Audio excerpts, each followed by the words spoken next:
Hello, my name is Josh, and I'm a watchaholic. Welcome to Horology Insanity. What is up, my watch friends? So, check this out. Today, we've got, well, not a watch.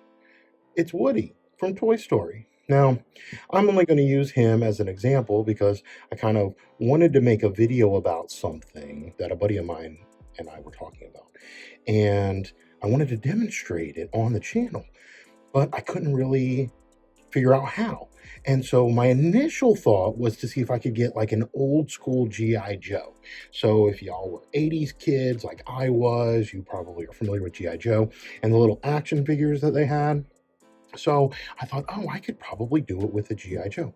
So I went to a local department store or whatever, toy store, and just kind of walked the toy aisle and to look for an option.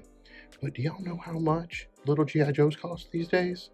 I was shocked. There weren't as many options to do what I wanted to do, but I found good old Woody here. And Woody happened to be on clearance. And so I said, you know what? Let's do it.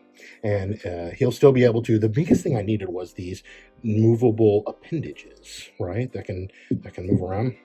And so we'll see. We'll get Woody straightened out here. Now, I will say Woody's a little tall for my camera, and that's even with my wide-angle lens on. So we're going to end up chopping off his head a little bit, but he'll do what I want to do. So here we go. Now, some of y'all know that I have OCD, and when it comes to scratching my watches, well, I just don't do it. Not to say that accidents don't happen, but the reason I don't, and I'll show you in a second why I don't, it's because I take precautionary measures.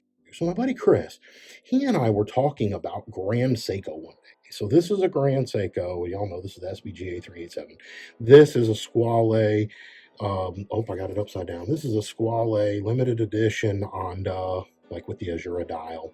But you can see that they're both very high polish. And so these things would take on any kind of a scratch pretty easily. And we were talking about these types of watches, but specifically about like Grand Seiko and the Zaratsu polishing that they use.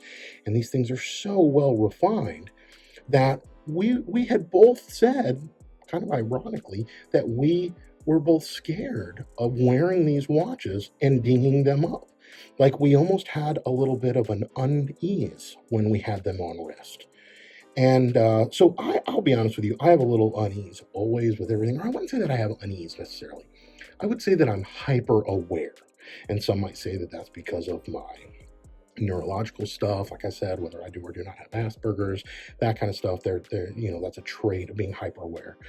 But we were talking about this, and we talked about how it actually made the experience wearing these a little less enjoyable than, like, for example, if I wear this. Now, I love this watch. Not only do I actually like the watch itself, it's great construction. I love the aesthetic. I love the way it wears on my big old wrist.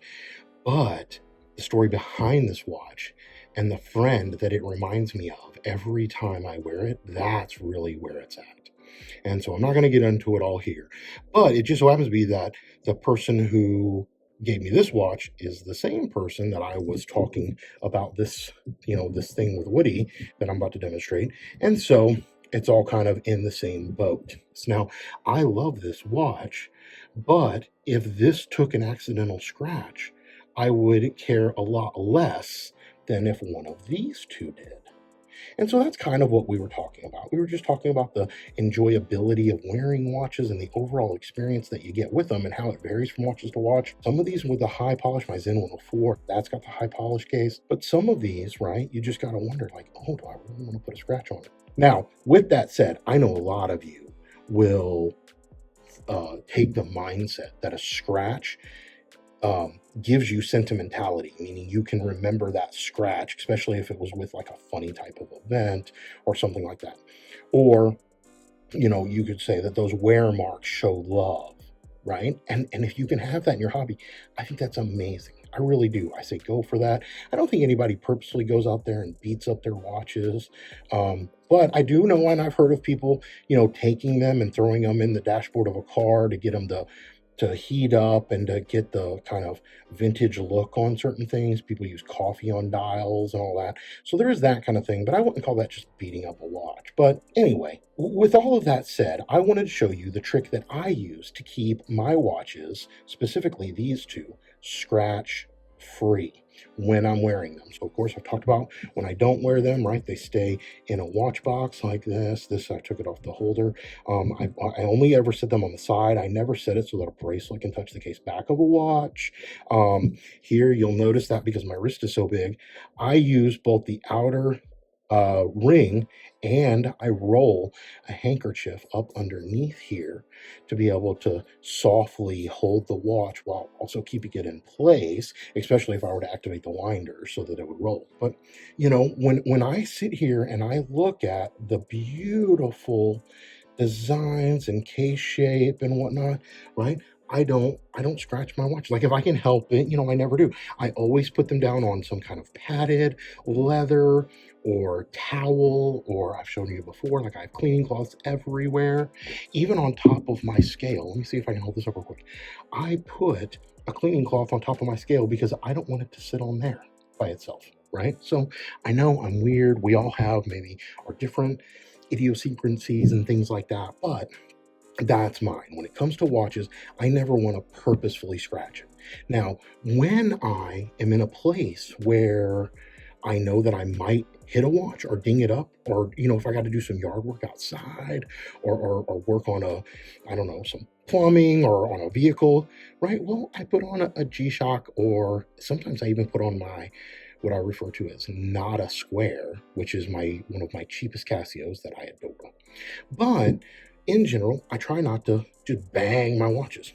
Now, we'll also see that this is kind of hilarious because there are memes and whatnot that relate to people banging watches off of stuff, like door jams and doorknobs being the absolute nightmare for all watch enthusiasts because you're guaranteed to just bang it off of that. Here's what I want to show you. So I'm wearing my watch. Let's say Woody's got a watch. Da, da, da, da, da, and he's hanging out, he's chilling. And let's say this is, I don't know, any object, a doorknob or whatever. So most people are just swinging their arm. Man, it's hard to do this on camera. Swinging their arm and bang! Oh, they hit it on the thing. Or they don't mean to, but they got to walk narrowly by it and just they'll just scratch that all up. Let's get a zoom in on that like we would if we were on ESPN. So bang! Oh, okay. So you can tell that I've spent some holidays playing with my nephew. But with that, you can see, boom, he bangs it off the watch, it knurls it up, and then you're like, oh man, I just hurt my watch. All right, so here's what I do. I take my wrist and I tuck it in the small of my back. So that way, when I'm walking next to something, my arm might brush it, my elbow might, but the watch dial is safely tucked into the back or the small of my back. That's what I do. And so anytime I'm around something, if I'm walking through a doorway, you could say now it's almost just become like second nature. But when I'm walking through a doorway or whatever I'm doing, you just see my arm go and tuck. And that way, as I walk past something, I won't hit it. Now, that's assuming I'm doing it as if Woody wore it on his right wrist, but your left wrist, same thing. You just do that, and then you can bump into something, and my watch will never know it because it's tucked. So, my question for y'all is, am I crazy? Well, no. I know I'm a little crazy. I think we're all a little crazy, but I'm not real crazy. But do y'all do this too? Do you care? Do you have another trick or technique that works? I found this tuck in the small of the back. I have found that to work so well when I brush by stuff. If I've got like a metal bookshelf or something, just boom, boom, boom, touches my elbow, never have to worry about it. And so, what do y'all think and what do you do? Or do you not care? Or are you one of those folks that purposefully bangs up their watch to give it character and to show love? I'd love to hear about that and maybe what brought you to that mindset. I think it's pretty cool. So, as you'll know, I always say the beauty of this hobby is that we can all kind of do different things, and there's so many options for each of us that it doesn't really matter, and we can all just kind of enjoy it and not worry. And yeah, so you do you, boo boo. All right. Well, with that, we will call this one to a wrap. So I'm curious to hear what y'all think. Let me know down in the comment section. And until we talk again, my friends, please remember what really matters, and that's not watches. Keep the insanity safe.